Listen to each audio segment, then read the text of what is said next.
여러분 반갑습니다. 배럴라이프 김봉근의 연금절세 Q&A 세 번째 시간입니다. 자, 이번 시간 주제는 ISA 계좌 만기 자금을요 연금저축으로 이전한 다음에 인출이 가능한데 언제부터 세금 없이 인출 가능한지 관련 내용에 따른 질문 영상 답변 전달 드리도록 하겠고요. 자, 그리고 김봉근의 연금절세 Q&A 코너에서는 여러분들 연금절세와 관련된 궁금사항들 댓글로 남겨주시면 모아서 이렇게 영상으로 답변 전달 드리도록 하겠습니다.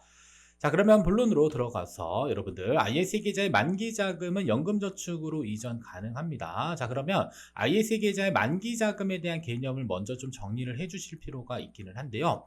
자, 이게 만기 자금에 대한 부분들은 우선 ISA 계좌의 세제 혜택을 받을 수 있는 기본적인 기간은 3년입니다. 이 3년을 뭐라 그러냐면 의무 가입 기간이라고 합니다.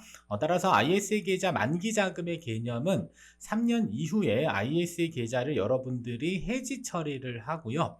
해지 처리하게 되면 손익정산이 됩니다. 그리고 나서 내 통장에 입금된 금액을 연금저축이나 IRP 계좌로 옮기게 되면 이 추가적인 세제 혜택을 주는 부분들이 있고요. 자, 그리고 또 많은 질문들 주시는 게 연금저축과 IRP의 연간 납입 한도는 1,800만 원까지 납입이 가능한데 이때 ISA 계좌 만기 자금이 1,800만 원 초과되면 입금이 불가능한 것 아닌가 이렇게 질문 주시는 경우 있는데요. 이것은 세제 혜택을 추가적으로 주는 부분들이기 때문에 ISA 계좌 만기 자금이 연금저축 혹은 IRP 계좌로 이전될 때는 그 납입 한도에 대한 제한을 없게 풀어놨기 때문에 연간 1,800만 원 초과해서 납입하는 것 혹은 이전되는 것은 전혀 여러분들이 신경 쓸 필요는 없습니다. 따라서 ISA 계좌의 만기 자금은 연금 계좌 혹은 연금저축으로 이전이 가능한데 자, 그러면 도대체 왜 자꾸 이전을 하려고 하는가? 그때는 두 가지 측면에서 고민을 해볼 수 있을 것 같습니다. 자, 먼저 첫 번째로 주는 세제 혜택에 대한 부분들은 이전 금액의 10%, 자, 그리고 최대 300만 원 한도로 자, 우리가 연금저축이나 IRP 가입하게 되면 납입 금액에 대해서 뭘 해주냐면 연금계좌 세액공제를 적용을 해줍니다. 자, 그러면 연금저축으로 내가 만약에 납입을 했다라고 한다면 이때는 연간 600만 원 한도로 세액공제를 적용을 해주고요. 자, 내가 IRP 계좌를 가입해서 납입했었을 경우에는 최대 900만 원까지 연금계좌 세액공제가 적용이 됩니다. 다만 한 가지 아셔야 될 것은 연금저축과 IRP 계좌에 납입한 금액을 전체 합산해서 토탈 적용해 주는 것은 최대 900만 원까지 연금계좌 세액공제가 가능한 것이고요. 자, 그리고 900만 원을 모두 다 세액공제 해주는 건 아닙니다. 여기에 세액공제율이 적용이 됩니다. 그래서 한 분은 16.5%의 세액공제를 적용받을 수 있고요. 또 다른 분들은 13.2%의 세액공제를 적용받을 수 있는데 이 세액공제율은 소득에 비례된다라는 특징도 알고 계셔야 되겠습니다. 자, 그러면 IS 계좌 만기 자금, 자, 연금 계좌로 이전되게 되면 이전 금액의 10% 최대 300만 원 한도로 추가적인 세액 공제를 적용받을 수 있기 때문에 예를 들어서 IRP에 내가 이미 900만 원을 납입하고 계신 분들이다라고 한다면 여기에 추가적으로 300만 원에 대한 세액 공제가 더 적용받을 수 있기 때문에 연간 1,200만 원에 대한 세액 공제를 적용받을 수 있게 되는 것이고요. 만약에 연금저축에 600만 원 납입하신 분들께서는 자, 추가적으로 300만 원이 합산돼서 토탈 900만 원까지도 세액공제가 적용되는 것으로 인지를 하시면 되겠습니다. 이게 바로 이제 첫 번째 혜택이고요. 자, 그리고 두 번째로 세제 혜택으로 볼 수 있는 것들은 사실 납입 한도에 대한 제한이 없어진다라는 겁니다.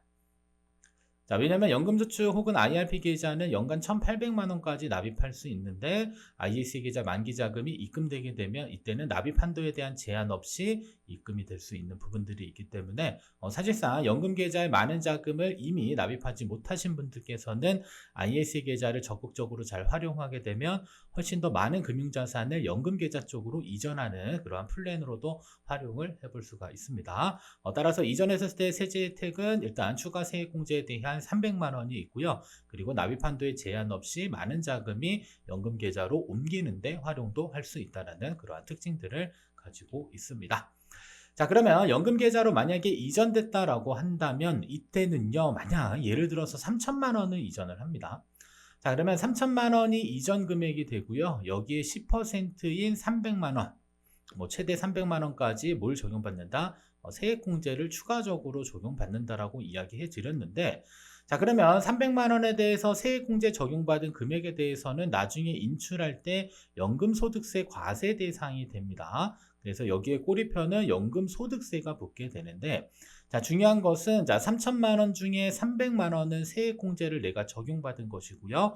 세액공제를 적용받지 않는 납입액 2,700만 원에 대해서는 사실상 세액공제를 적용받지 않은 납입액이 되기 때문에 이때는 나중에 인출하실 때 과세 제외 금액이 됩니다. 그래서 2,700만 원에 대해서는 어떠한 혜택을 받을 수 있냐면 인출할 때 비과세 혜택을 받을 수가 있습니다. 따라서 3천만 원 이전하면 10%인 300만 원에 대해서는 추가 세액공제를 적용받게 되고요. 자, 그리고 2,700만 원에 대해서는 세액공제 미적용 납입액으로 인정을 받기 때문에 나중에 2,700만 원 인출할 때는 세금 없이 비과세로 인출할 수 있는 그러한 조건들이 만들어지게 됩니다. 다만 세액공제를 적용받지 않은 납입에 언제부터 도대체 인출이 가능한가 많은 분들이 궁금해하시는 것 중에 하나인데요. 일단 한번 생각해 볼 것은 IS 계좌 만기 자금이 연금저축으로 이전되면, 자, 여러분들 추가 연금계좌 세액공제를 적용을 받아야 됩니다. 자, 근데 근로소득자의 경우는 언제 연말정산을 진행할 때 세액공제를 적용받는 부분들이 있고요. 사업소득자의 경우는 5월달, 다음 연도 5월달에 종합소득세를 신고해야지 여기에 따른 추가 세액공제를 적용받은 게 확정이 됩니다. 자, 그러면 우리가 세액공제 미적용 납입액을 인출하기 위해서는 일단 첫 번째 조건은 세액공제를 인정받았는가, 두 번째로는 세액공제를 인정받지 않는 납입액이 언제인가, 그리고 그게 전산상에 언제 반영되는가, 이런 부분들을 충분히 따져보고 그 다음에 인출이 가능하다는 점을 알고 계셔야 됩니다. 따라서 세액공제를 미적용받은 그 비과세 금액에 대한 부분들 인출은요, 사실상 연금저축 혹은 IRP 계좌의 과세 제외 금액으로 등록되는 때부터 세금 없이 비과세로 인출 가능한 이러한 특징들 갖고 있기 때문에 어떤 분들은 그냥 입금되자마자 바로 뺄 수 있다, 다음 연도만 되자마자 인출할 수 있다 이렇게 생각하시는데, 일단 정확한 것은 여러분들이 납입한 그 IS 계좌 만기 자금이 세액공제를 적용받지 않는 납입액이 과세 제외금으로 등록된 때부터, 그때부터는 자유롭게 인출이 가능하다. 그래서 보통 우리가 연금보험료 등 소득세액공제 확인서에 세액공제를 적용받은 납입액이 기재되는 게 직전 연도 기준으로 다음 연도 7월 달에 일단은 확인이 됩니다. 그리고 그러한 서류들이 증권회사 혹은 금융회사로 제출돼서 그리고 나서 최종적으로 과세 제외 금액이 인정되는 부분들이 있기 때문에 정확한 표현은 일단은 넘어간 그 자금이 일단 과세 제외 금액으로 등록됐는지 여부를 먼저 확인해 봐야 되겠고요. 그리고 보통 이제 금융회사에 문의해서 확인했더니 다음 연도 7월 이후 정도에 인출 가능하다, 이런 얘기들을 많이들 하고 있기 때문에 여러분들이 거래하는 그 금융회사에 한번 연락해 주셔서 한번 확인은 해볼 수 있는 사항들이다라는 점 알고 계실 필요는 있습니다. 자, 그리고 IS 계좌 만기 자금 연금 계좌로 이전할 때 주의할 사항, 우리가 자금을 인출할 목적으로 만약에 연금 계좌로 이전하시는 분들은 일단 중요한 건 연금저축의 경우는 연금 개시 이전이더라도 중도 인출하는데 큰 어려움이 없습니다. 그리고 중도 인출 사유도 필요 없는데, 자, IRP 계좌의 경우는 퇴직연금으로 들어가기 때문에 연금 개시 이전에는 사실상 중도 인출은 원칙적으로는 불가능합니다. 자, 그러면 원칙적으로 불가능하기 때문에 예외사항이 있을 수 있고요. 그 예외사항이 바로 뭐가 있냐면, 일단은 내 집을 마련한다든지, 아니면 보증금이 필요하다든지, 아니면 6개월 이상의 장기 요양이 필요한 경우, 이러한 경우에 한해서만 중도 인출 가능하기 때문에, 만약에 여러분들 IS 계좌 만기 자금 내가 연금 계좌로 이전한 다음에 인출을 고려하고 있을 경우에는 연금저축으로 이전했었을 때 중도 인출이 자유롭다. 만약에 IRP 계좌로 이전했었을 경우에는요, 연금 개시 이전에는 과세 제외 금액을 자유롭게 인출하는 데 제한이 있기 때문에 그런 부분들 꼭 인지하셔서 이왕이면 그냥 조금 더 유동성을 조금 더 확보하기 위한 차원에서는 IS 계좌 만기 자금을 그냥 연금저축으로 이전하는 게 조금 더 괜찮은 방법이 될 수가 있을 것 같습니다.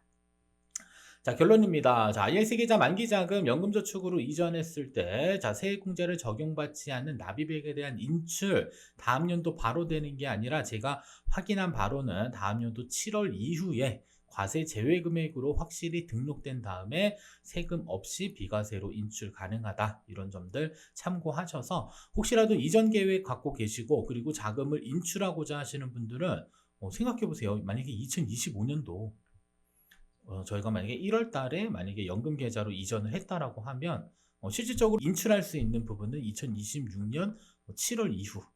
자, 이렇게 인출 가능한 부분이잖아요.